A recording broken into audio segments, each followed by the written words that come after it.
Afternoon बच्चों।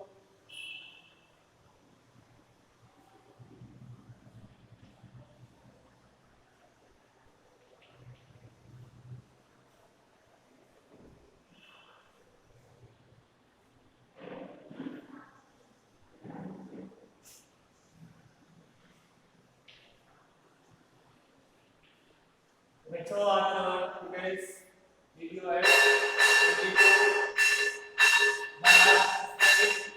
Story जहाँ school childhood difficult word है salutation content satisfied discolored dirty discordant reject bother worry a dream come true dream becoming true intently and carefully out of reach beyond his power make good make song। ये आपकी word meaning है। ये previous class में मैंने ये story पढ़ाई थी pig packers की थी, जो एक कबाड़ी होते हैं। कबाड़ी किस तरह से अपना बचपन खो देते हैं और उनका बचपन उनके जीवन का एक आंसू बन जाता है। जीवन में वो कुछ भी नहीं कर पाते, आगे सोच ही नहीं पाते हैं। इसके विषय में बहुत अच्छी कहानी दी गई है और ये स्टोरी आगे हम उसी के आगे बढ़ रहे हैं जहाँ से हमने कल छोड़ा था। आज this morning Sahib is on his way to the milk booth. In his hand is a steel canister. I now work in a tea stall down the road. He says, pointing in the distance, I am paid 800 rupees and all my meals. Does he like the job? I ask his face. I see he has lost the carefree book. The steel canister seems heavier than the plastic bag he would carry so lightly over his shoulder. The bag was his. The canister belonged to the man who owns the tea shop. Sahib is no longer his own master. Word meaning clear हो गई होगी। Milk booth के दूध की बिक्री करने का booth यानी जहाँ पर दूध मिलता है मिल्क बूथ कहा गया है। This morning sahab is on his way to the milk booth. आज सुबह साहब दूध के बूथ पर जा रहे रास्ते पर है। In his hand is a steel canister. उनके हाथ में स्टील का कैनिस्टर है। I now work in a tea. दूर से in his hand is a canister. I now work in a tea stall the road he says pointing in the distance. वे दूर से संकेत करते हुए कहते हैं कि सड़क पर दूर अब मैं चाय की दुकान पर काम करता हूँ। आई now work in a tea stall now down the road. I am paid 800 rupee and all my meals.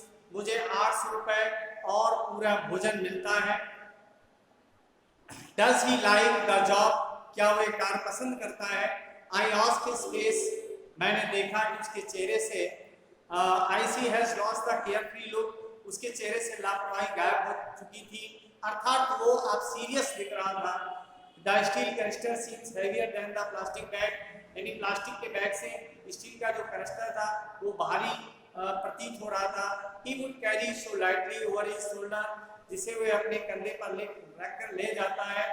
The bag was his. वो थैला उसी का था। The canister belonged to the man. Canister उस दुकानदार का था। Who owns the tea shop? जिसकी चाय की दुकान थी। साहब is no longer his own master. साहब अपना मालिक नहीं रह गया, अर्थात अब उसके यहाँ काम नहीं कर रहा है। मालिक नौकर का वही होता है जिसके यहाँ वो काम करता है।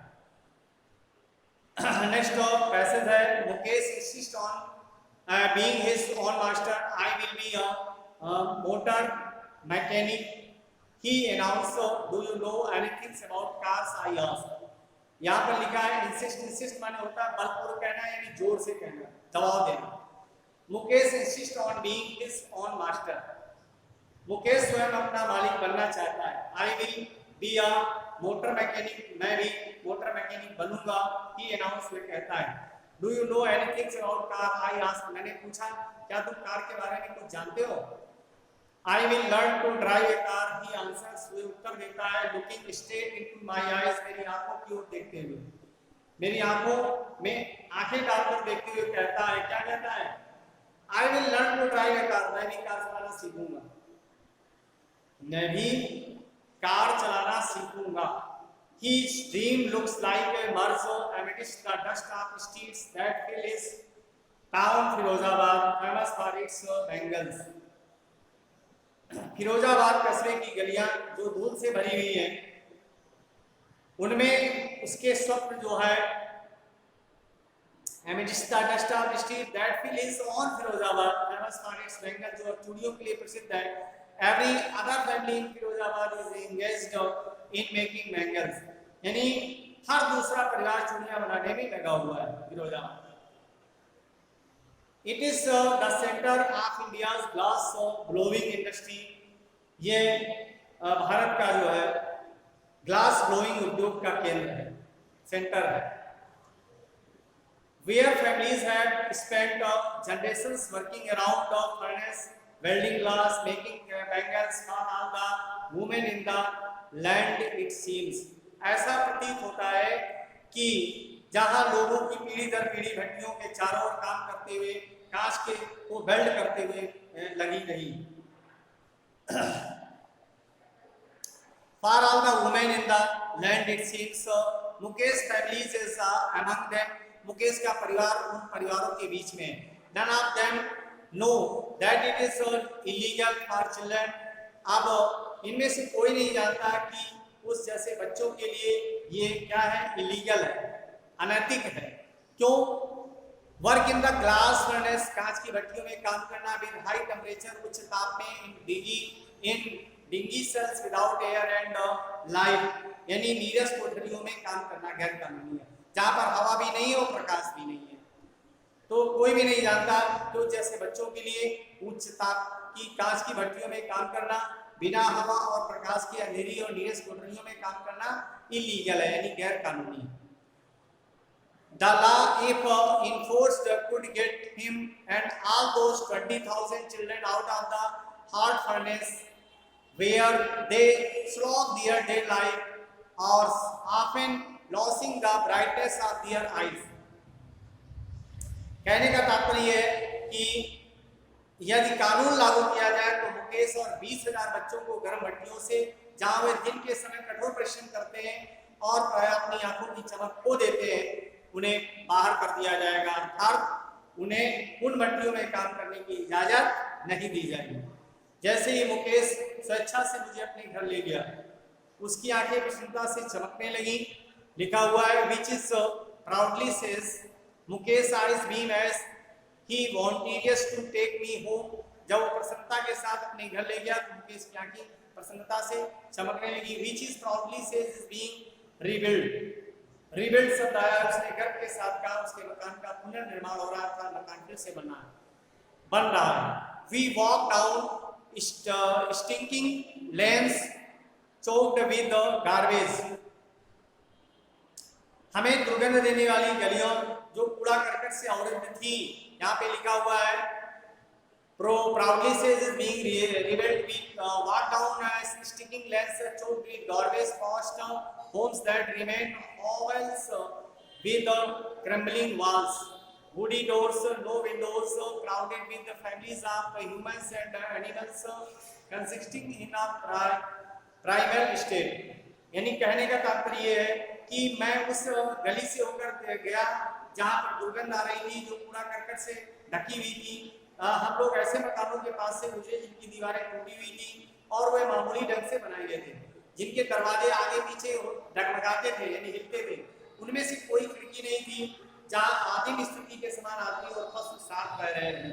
ऐसा लग रहा था कि आदमी और पशु एक जैसे हैं और एक साथ एक ही छत पर रह रहे हैं, छत के नीचे रह रहे हैं, ऐसा महसूस हो रहा था। He stops at the door of one such house। वे ऐसे ही घर के दरवाजे के सामने रुका। बैंक्स ऑफ, वो भी आयरन डोर, और धक्का मारकर, अपने पैर से धक्का मारकर के दरवाजे, लोहे के दरवाजे को खोला। बैंक्स ऑफ, वो भी iron door with his foot, अपने पैर से धक्का मार करके, and pushes it open। We enter a half-built shed in one part of it thatched with dead grass is a firewood stove over which sits a large vessel of sizzling spinach leaves। जब मैं अंदर गया तो वहां पर एक भट्टी थी, भट्टी के ऊपर जो है पात्र रखा हुआ था जिस पर पालक की पत्तियां उबाली जा रही थी, और घास का छप्पर पड़ा हुआ था। घास के छप्पर के नीचे ही बावली ढंग से बना था।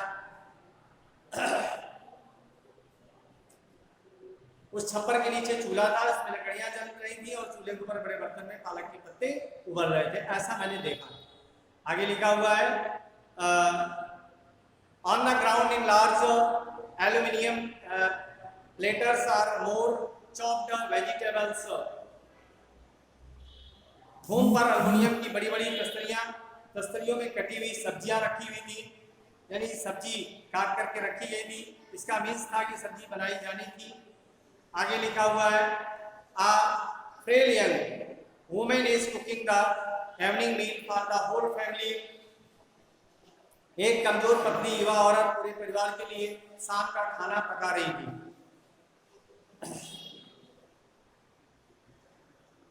Through eyes filled with smoke, she smiles. She is the wife of Mukesh elder brother, not much older in years. यानी उसकी आंखें धुएं से भर गई थी, फिर भी वो मुस्कुराई। She is wife of Mukesh elder brother, वे मुकेश के बड़े भाई की बहन वाइफ थी। Not much older in years, वे ज्यादा उम्र में बड़ी नहीं थी। She has begun to command the respect as the बाबू, यानी उसने घर की बहू के रूप में, घर के बहू के रूप में उसका आदर किया जाता है। तो उस तरह से वो इस तरह से उसने रिस्पेक्ट किया। वह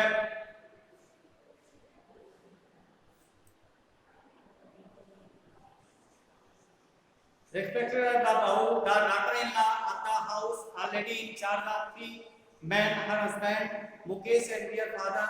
When the older man enters, यानी घर में 3 लोगों की उसकी देखभाल उसके हाथों में पर थी, मुकेश की, उसके पति की और जो है उनके पिता की। बूढ़ा आदमी घर में प्रवेश करता है, वह धीरे से टूटी दीवार के पीछे चली जाती है। कौन? यानी उसकी पत्नी। यहाँ पे लिखा हुआ है सी an improvised bangle maker despite long years of hard labor. First as a tailor, then a bangle maker. He has had to renovate a house, send his 2 sons to school. All he has managed to do in reach them what he knows, so the art of making bangles. इसका मतलब है कि इस प्रकरण में जो बड़ा पुरुष है, एक गरीब चूड़ी बनाने वाला था। वर्षों घोर परिश्रम करने के बाद वो पहले दर्जी था, फिर चूड़ियां बनाने लगा। वह अपने मकान का पुनरुद्धार करने और अपने 2 पुत्रों को स्कूल भेजने में असफल रहा। क्यों? अपने मकान की रिपेयरिंग नहीं करा पाया और अपने बच्चों को स्कूल में भेज नहीं पाया। चूड़ियां बनाने की कला जो जानता था, उसी कला को वो अपने बच्चों को सिखाने में व्यस्त रहता था। अर्थात वह अपनी कला अपने बच्चों पर थोपना चाहता था। It is his karam, his destiny, says Mukesh grandmother. Mukesh की माँ कहती है कि उसका भाग्य है, उसका कर्म है। कर्म कहते नहीं कि यह भाई मेरे कर्म है, मेरे कर्म में ऐसा ही लिखा है, मेरे भाग्य में ऐसा ही लिखा है। Who has watched her own husband are blind with the dust from polishing the glass of bangles. यानी कांच की चूड़ियों पर पालिश करने से जो धूल उड़ती थी, उससे उसके पति अंधे हो गए थे। यहाँ पे बताया can a god even Lioness इवर be broken. ये वह इस बात को जानती है। सी इम्प्लाइज, वे संकेत करती है born in the caste of bangles makers. क्या ईश्वर प्रदत्त वंश परंपरा में कोई तोड़ नहीं सकता? चूड़ी बनाने वालों की जात में पैदा होने पर चूड़ियों के सिवा कुछ नहीं देख पाते। यहाँ पर यह स्पष्ट किया है they have seen nothing but bangles, उन्हें चूड़ियों के सिवा कुछ नहीं दिखाई देता। in the house, in the yard, in the every other house, यानी घर में, आंगन में, दूसरे घरों में, every other yard, every street, प्रत्येक गली में फिरोजाबाद के स्पाइरल्स ऑफ बैंगल्स, सिवाय घुमावदार चूड़ियों की संरचना दिखाई देती है। आहते में फिरोजाबाद की प्रत्येक गली में यही दिखाई देता है। Sunny gold, paddy green, royal blue, pink, purple, every color born out of the 7 colors of the rainbow lie in mounds in uncamped yards are piled on 4-wheeled hand cars pushed by young men along the narrow lanes of the shanty town, and in dark hunt means next to the lines of lamps of flickers all aisle lamps sit boys and girls with these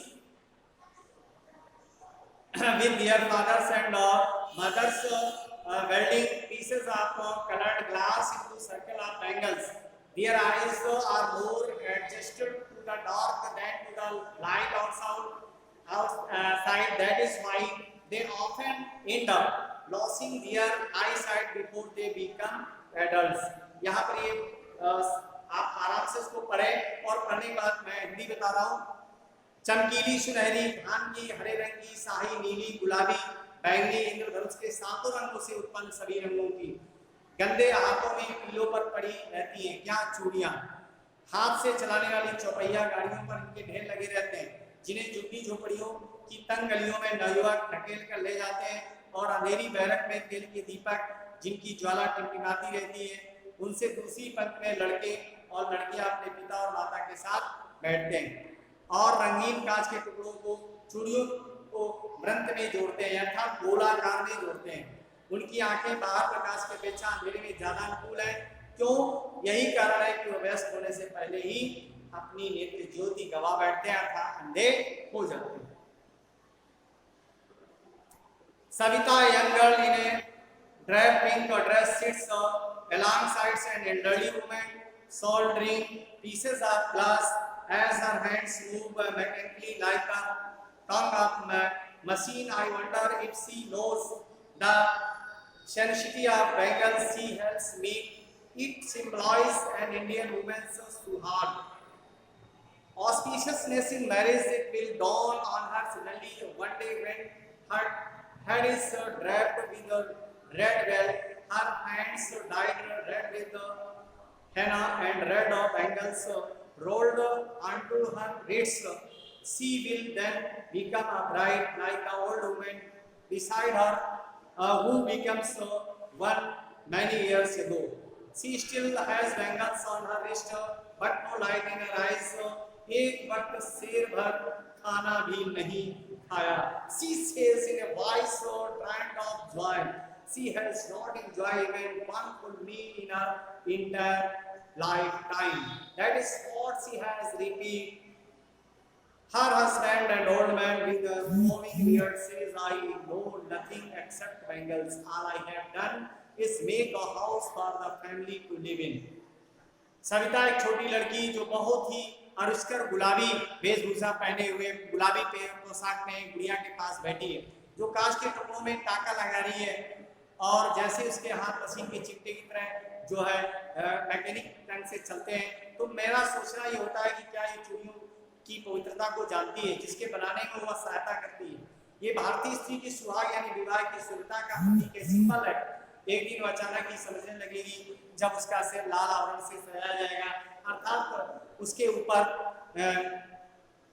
घूंघट रखा जाएगा, उसके हाथों पर मेहंदी लगेगी और उसकी कलाइयों में लाल चूड़ियां पहनाई जाएंगी, तब वो दुल्हन बन जाएगी। ठीक उसी प्रकार जिस प्रकार जो गुड़िया उसके पास बैठी थी बहुत वर्ष पहले वो भी कभी दुल्हन बनी हुई है। उसकी कलाइयों में अब भी चूड़ियां हैं और उसकी आंखों में ज्योति नहीं, उसकी आंखों में चमक नहीं, खुशी नहीं, खुशी से खाली आवाज में कहती है क्या कहती है, एक वक्त शेर भर खाना भी नहीं खाया, पूरे जीवन भर उसने पेट भर भोजन नहीं किया। ये उसके कर्मों का फल है। उसका पति जो एक वृद्ध व्यक्ति है जिसकी दाढ़ी हवा में उड़ती है कहता है मैं चूड़ियों के सिवाय कुछ नहीं जानता, मेरी एकमात्र उपलब्धि है कि मैंने रहने के लिए मकान बना लिया है। Thank you all of you. इसकी पिक मैं भेजूंगा, क्वेश्चन आपको आंसर करने हैं, कंप्लीट करने हैं। ओके।